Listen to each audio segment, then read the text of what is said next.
एक दिन गोविंद महाप्रसाद लैया हरिदास दीते आइला आनंदित हैया देखे हरिदास ठाकुर करिया छेन शयन मंद मंद करिते छेन संख्या कीर्तन। एक दिन गोविंद जो चैतन्य महाप्रभु के पार्षद अंतरंग वो महाप्रसाद लाए। चैतन्य महाप्रभु के आदेश पर रोजाना वो हरदास ठाकुर के लिए महाप्रसाद लेके आते थे, क्योंकि स्वयं वो हरदास ठाकुर अपने आप को मुस्लिम परिवार से, कम्युनिटी से मानते थे, अपने को पतित मानते थे और जगन्नाथ मंदिर नहीं जाते थे, तो उनके लिए स्वयं भगवान श्री कृष्ण चैतन्य महाप्रभु महाप्रसाद भिजवाते थे। गोविंद लेके आए तो जब देखा हरिदास ने उनको आते हुए देखा तो आनंदित हुए हरिदास ठाकुर।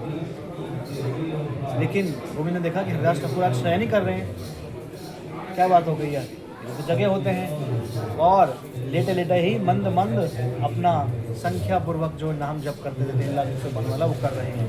तो आप देख सकते हैं फोटो में बहुत सुंदर लेटे लेटे नाम बनकर जप कर रहे हैं और वो अपने सर पर महाप्रसाद को लेके आए हैं। इसी स्थली पर लीला होती है।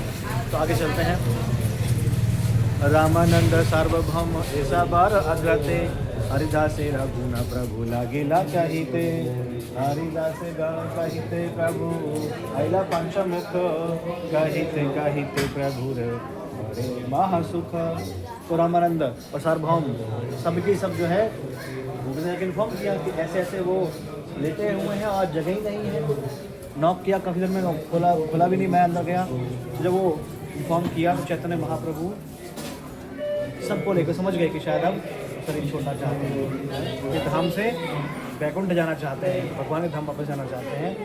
तो चैतन्य महाप्रभु रामानंद राय और सार्वभौम भट्टाचार्य उन सबको लेकर आगे लेकर हरिदास ठाकुर की जन्मस्थली के चल दिए और हरिदास के गुण प्रभु ने कहना चालू कर दिए कि हरिदास कितने महान हैं। भगवान स्वयं भक्तों के गुण कह रहे हैं और क्या कहते हैं, हरिदास गुण कहिते प्रभु हैला पंचमुख। तो हरिदास के इतने गुण हैं, कहते कहते 5 मुखों से चैतन्य महाप्रभु के 5 मुख हो गए और 5 मुखों से हरिदास के गुण गा रहे हैं। और कहिते प्रभु बड़े महासुख। और चैतन्य महाप्रभु को अपने भक्त का हरिदास ठाकुर जैसे महान भक्त का गुणगान करने में महान सुख मिल रहा है, आनंद मिल रहा है। आप देख सकते हैं फोटो में चैतन्य महाप्रभु सारे के सारे साल भट्टाचार्य रामन राय उनको अपना हरिदास ठाकुर के गुण बता रहे हैं। और आगे क्या कहते हैं, हृदय धरी बतोमार कमल चरण नयने देखी बतोमार ओ चांद बदन जीवाय उच्चारी बतोमार कृष्ण चैतन्य नाम यही मत मोर इच्छा छाड़ी बापर।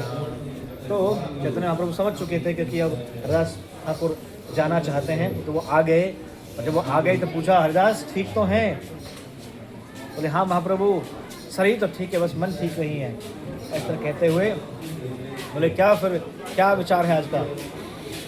तो बोले कि अब मैं आपकी आज्ञा हो तो मैं जाना चाहता हूँ, प्रस्थान करना चाहता हूँ और मैं आपसे पहले ही जाना चाहता हूँ, आपसे बाद में जाना, मैं आपका विरह नहीं सहन कर पाऊँगा, तो आपसे पहले जाना चाहता हूँ। तो कह रहे हैं कि हृदय धरी में तुम्हारा कमल चरण, तो यही इच्छा है कि आपके हृदय में तो मैं दोनों को धारण कर लूँ और नयने देखी में तुम्हारे ओ चांद बदन, और नयनों के सामने आपका ये गौरचंद्र दर्शन रहे, यही मेरी इच्छा है। जीवाए उच्चारी में तुम्हारा कृष्ण चैतन्य नाम, और जीवा पे मेरा कृष्ण चैतन्य का नाम रहे, यही मत मोरा इच्छा छाड़ी में पर। यही मेरी इच्छा है कि मैं प्राण छोड़ूं तो जीवा पे श्री कृष्ण चैतन्य का नाम हो, नयनों के सामने दर्शन हो आपका और हृदय में आपके कमल को धारण कर सकते। तो इस तरह से हरिदास ठाकुर अपनी इच्छा प्रकट करते हैं चैतन्य महाप्रभु के सामने। आगे क्या कहते हैं, हरिदास ठाकुर तबे विमाने चढ़ाइया समुद्रे लइया तुला कीर्तन करिया। आगे महाप्रभु चलीला नृत्य करीते करीते पाछे नृत्य करी ईश्वर भक्त गण साथे। तो इस तरह से कहते कहते चैतन्य महाप्रभु जो है समझ गए को शरीर छोड़ना चाहते हैं और यहाँ तक उन्होंने शरीर छोड़ भी दिया। तो हरिदास ठाकुर को फिर क्या है, शरीर छोड़ने से पहले उनको विमान पे चढ़ाया और समुद्र की तरफ कीर्तन करने के लिए ले गए। आगे महाप्रभु चल रहे हैं, नृत्य कीर्तन कर रहे हैं और बक्केश्वर अन्य भक्तगण जो अच्छा नृत्य कर रहे हैं, परफेक्ट हैं, वो पीछे नृत्य करते हुए सनसना रहे हैं। आगे ढोल मृदंग करताल और हरिदास ठाकुर का विमान चल रहा है, आप देख सकते हैं।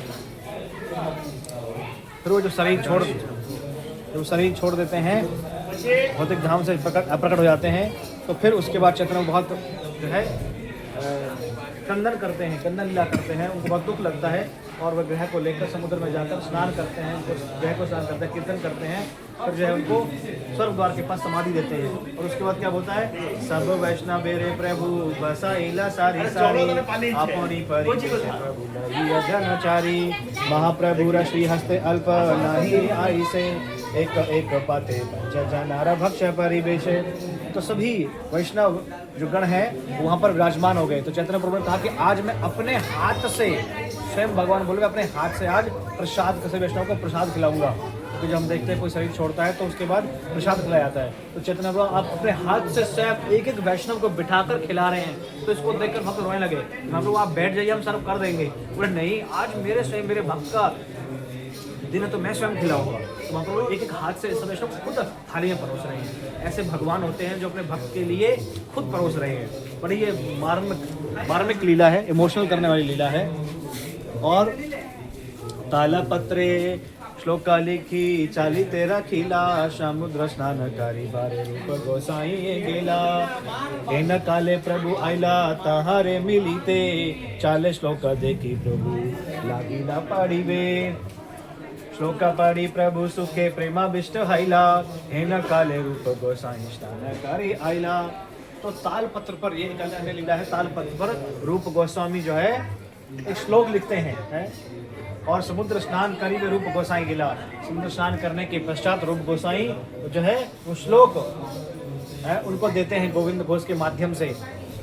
तो वो श्लोक क्या करते हैं, वो गोविंद घोष वो चुप जल्दी से, क्योंकि पता है कि अगर ये मिल गया फाड़ के फेंक देंगे, वो चुप फटाफट से चिपका देते हैं दीवार पे ताकि वो फटे ना और सब चैतन्य महाप्रभु के देख लें। तो जैसे ही चैतन्य महाप्रभु कुटिया से बाहर आए, गंभीरा में रहते थे, वो आए तो श्लोक देख लिए, बड़े प्रसन्न हुए श्लोक को पढ़। श्लोक किसने लिखा है, गोविंद से पूछे तो बताते हैं कि गोविंद की महाप्रभु ये श्लोक श्रीपद रूप गोस्वामी ने लिखा है।